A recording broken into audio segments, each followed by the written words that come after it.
Si quelqu'un veut me suivre, qu'il renonce à lui-même. Matthieu 16, versets 21 à 27. Dès lors Jésus commença à faire connaître à ses disciples qu'il fallait qu'il allât à Jérusalem, qu'il souffrit beaucoup de la part des anciens, des principaux sacrificateurs et des scribes, qu'il fut mis à mort et qu'il ressuscita le troisième jour.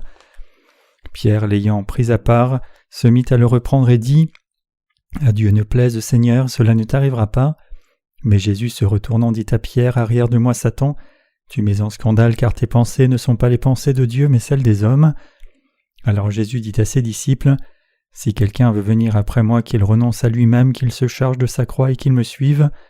Car celui qui voudra sauver sa vie la perdra, mais celui qui la perdra à cause de moi la trouvera. Et que servirait-il à un homme de gagner tout le monde s'il perdait son âme? Ou que donnerait un homme en échange de son âme?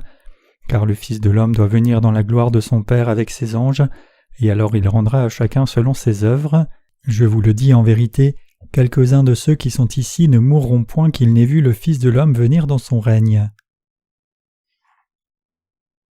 Le passage des Écritures d'aujourd'hui rapporte une conversation qui a eu lieu entre le Seigneur et Pierre.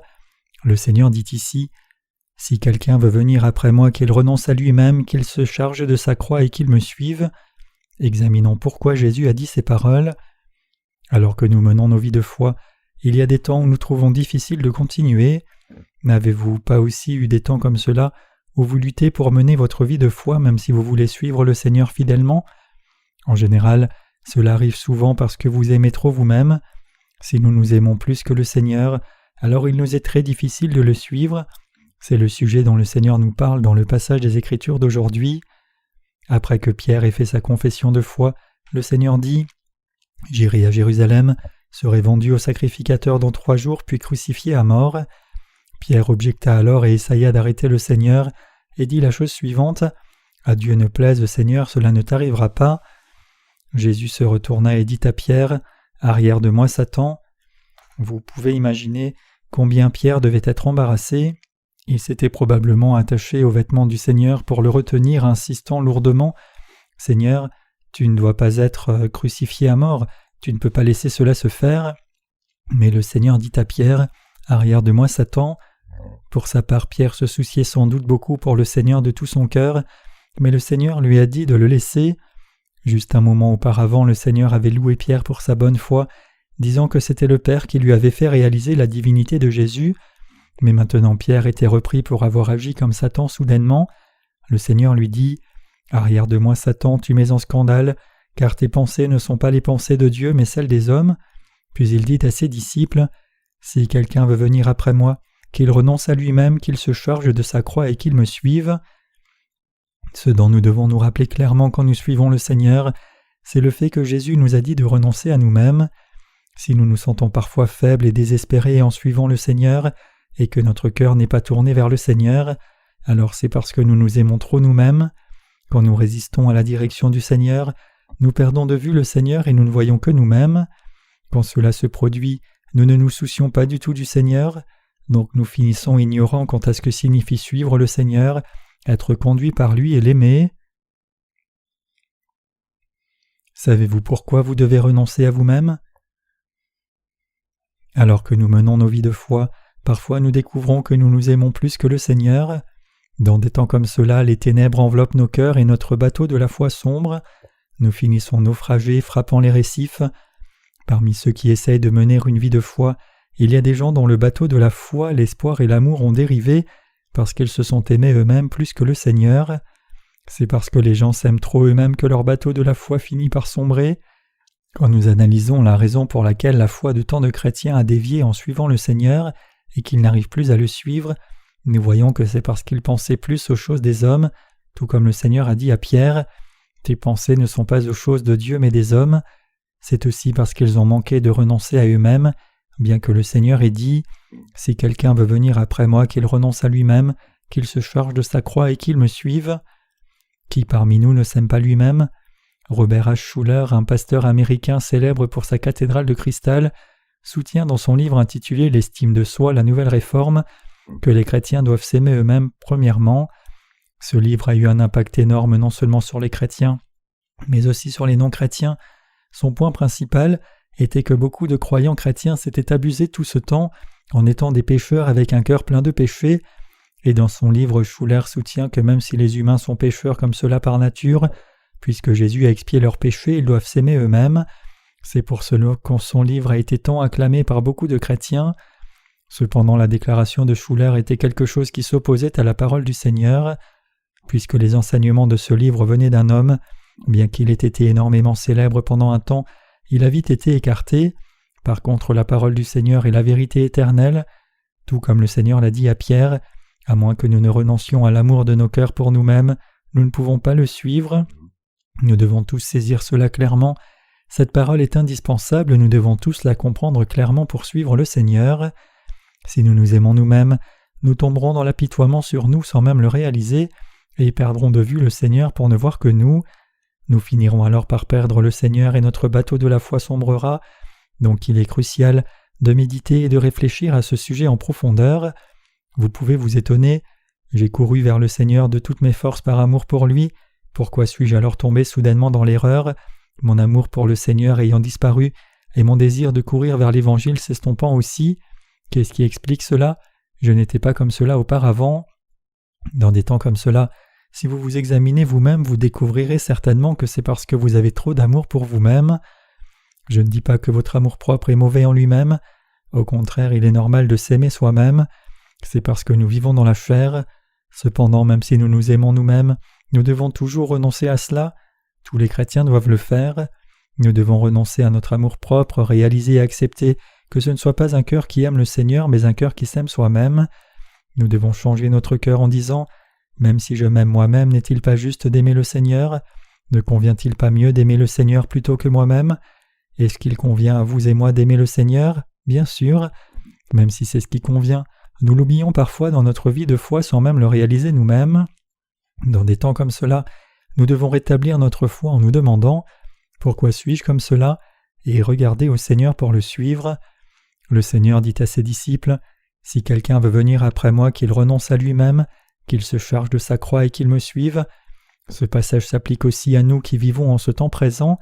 Si nous voulons vraiment suivre le Seigneur, alors même si nous voulons tous nous aimer nous-mêmes, nous devons renoncer à ce désir et aimer le Seigneur d'abord, et nous devons suivre le Seigneur. Si nous renonçons à nous-mêmes et suivons le Seigneur, il prendra soin de nous.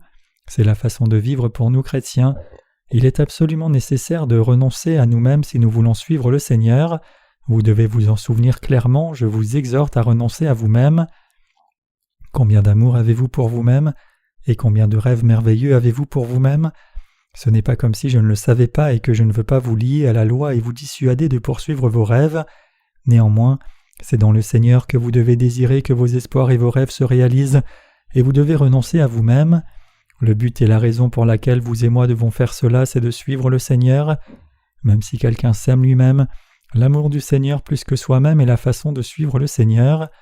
En d'autres termes, même si je sais très bien que vous vous aimez et chérissez vous-même, puisque c'est un obstacle qui vous empêche de suivre le Seigneur et de servir l'Évangile, c'est seulement quand vous renoncez à cet amour-propre que vous pouvez suivre le Seigneur. C'est ce que le Seigneur a dit à l'apôtre Pierre. Cette parole nous a aussi été donnée à nous aujourd'hui. Combien nous aimons-nous nous-mêmes? Nous nous aimons tous clairement nous-mêmes. Nous devons reconnaître cela et obéir à la parole du Seigneur qui nous ordonne de renoncer à nous-mêmes et de le suivre.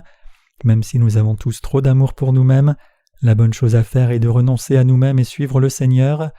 Renoncer à nous-mêmes, suivre le Seigneur, l'aimer, consacrer nos cœurs aux âmes perdues, servir le Seigneur et chercher sa volonté d'abord, c'est ce qu'il convient que nous fassions.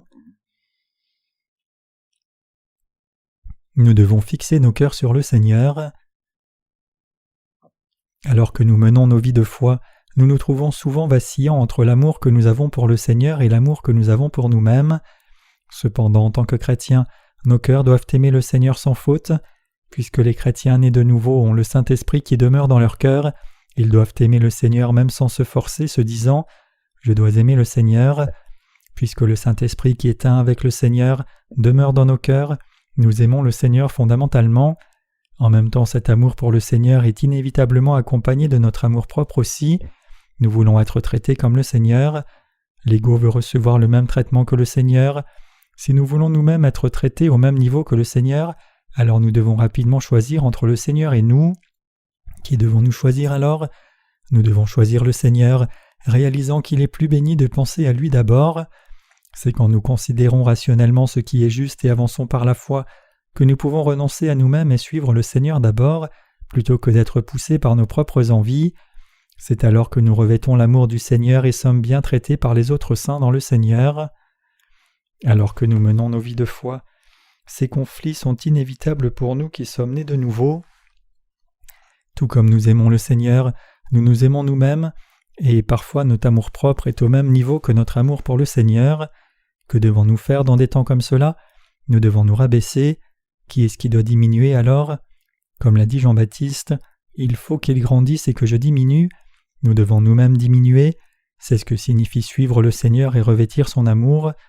Cependant Pierre n'avait pas fait cela et s'était plutôt mis au même niveau que le Seigneur. Donc il a retenu le Seigneur et a insisté pour qu'il ne meure pas. C'est pour cela que Jésus a repris Pierre en disant « Tes pensées ne sont pas aux choses de Dieu mais aux choses des hommes » et l'appela même Satan.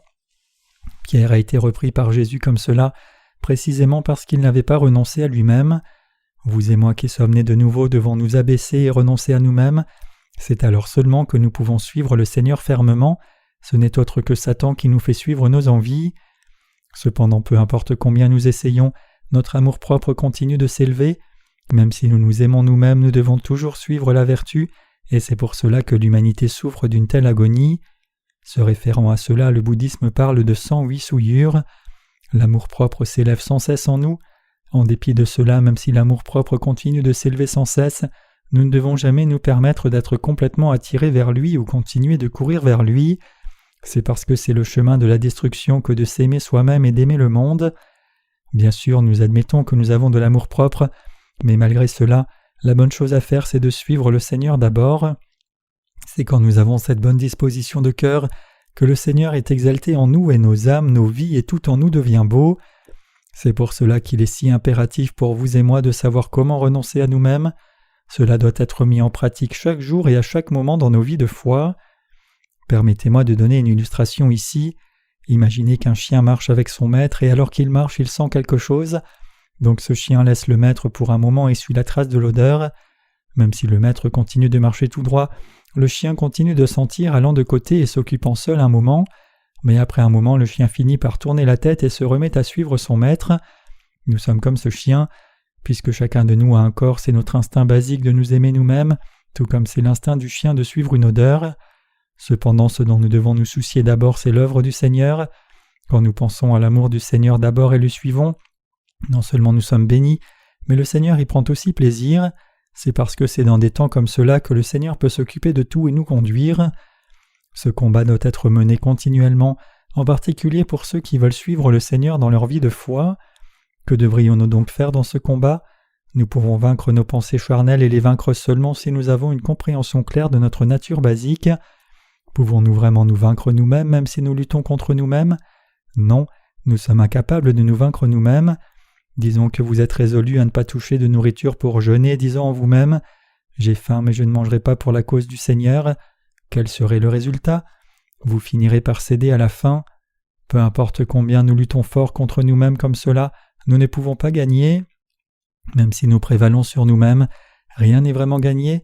Par contre, si nous perdons, alors nous nous sentons mauvais, tombant dans la haine de soi et devenant esclaves de nous-mêmes à la fin.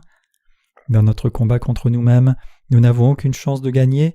Ainsi, la bonne chose à faire, c'est de nous dire « Toi, ma chère, tu vas faire cela, mais je ferai d'abord l'œuvre du Seigneur, l'œuvre du salut des âmes, du service du Seigneur et le suivrai. » Nous devons laisser notre chair et suivre l'esprit.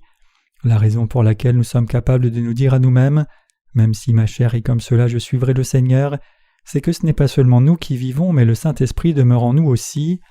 En d'autres termes, c'est par la puissance du Saint-Esprit que nous pouvons suivre le Seigneur. Puisque nous avons le Saint-Esprit dans nos cœurs quand nous suivons le Seigneur, nous pouvons nous soumettre à lui et suivre ses pas. Chaque jour, le désir de suivre les intérêts du Seigneur et le désir de suivre nos propres intérêts sont en conflit et friction permanente dans nos cœurs, tout comme David et Saül. Tout comme David suivait le Seigneur au lieu de tuer Saül de ses propres mains, tout ce que nous devons faire, c'est laisser nos propres désirs insatisfaits et chercher le royaume de Dieu et sa justice d'abord. plutôt que d'essayer de chercher notre propre intérêt. Ce n'est autre que le renoncement à soi. Nous devons réaliser combien il est impératif et indispensable pour nous, dans le temps présent, de renoncer à nous-mêmes et mettre la priorité sur le Seigneur. Nous ne pouvons que mener ce combat constamment. Comme un chien va parfois de côté et suit son maître à d'autres moments de près, nous allons parfois sur une autre voie en suivant le Seigneur. Même si nous admettons que nous nous aimons toujours nous-mêmes et essayons de répondre à nos propres intérêts d'abord, nous ne devons pas perdre le Seigneur. Il y a des moments où nous vacillons entre le Seigneur et nous-mêmes. Reconnaissons cela. Je ne dis pas ici que vous ne devriez pas vaciller comme cela. Je sais que si je vous demande cela, vous vacillerez encore plus. Plutôt, ce que je dis ici, c'est que nous devons admettre honnêtement que c'est ce que nous sommes vraiment, et même si nous sommes ce genre de personnes, nous ne devons pas oublier le Seigneur, ne jamais oublier de le suivre mais regarder à lui, discerner quelle est sa volonté, être conscient des choses de Dieu d'abord, plutôt que de penser aux choses des hommes et suivre son œuvre. C'est la bonne chose à faire pour nous. Il y a différentes organisations dans notre Église allant de l'école du dimanche aux réunions de jeunes et différentes tâches d'adultes, comme le ministère de la littérature, le ministère d'Internet, la publication, la traduction et ainsi de suite. Nous travaillons dans ces différentes organisations et départements, et c'est pour penser au Seigneur d'abord et le suivre. Comme nous pensons à l'œuvre de Dieu d'abord, cela apporte parfois des difficultés physiques, mais malgré cela nous devons toujours penser à l'œuvre de Dieu d'abord, mettre ce travail devant et fixer nos cœurs sur ces tâches. Jésus a dit « Si quelqu'un veut venir après moi, qu'il renonce à lui-même, qu'il se charge de sa croix et qu'il me suive. » Vous et moi devons nous rappeler de cela clairement, penser au Seigneur d'abord, être entraînés à le suivre d'abord, et mener notre combat contre nous-mêmes sans cesse en suivant les pas du Seigneur. C'est alors que nous pouvons vraiment suivre le Seigneur, revêtir sa grâce et le servir. Pour que notre bateau de la foi ne dérive pas et ne sombre pas, nous devons penser à l'œuvre de Dieu d'abord, renoncer à nous-mêmes et faire l'œuvre du Seigneur pour le suivre.